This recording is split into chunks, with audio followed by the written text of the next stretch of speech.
Hello friends, मैं हूं अंकित और आप देख रहे हैं मेरे चैनल मिस्टर एवी लोग।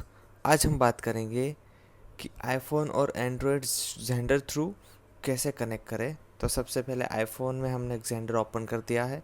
तो यहाँ पे आपको नीचे सिंबल पे सेंड पे यहाँ पे क्लिक करना है।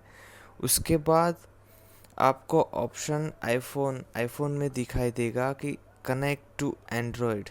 यहाँ पे गोट इट करके कनेक्ट टू एंड्रॉयड पे आपको क्लिक करना है। ओके, कर दिया। और उसके बाद एंड्रॉयड में जाके भी आपको सेंड ही करना है।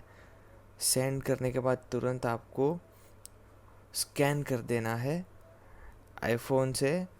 एंड्रॉयड में जो आपको कोड दिखा है वो स्कैन कर दो।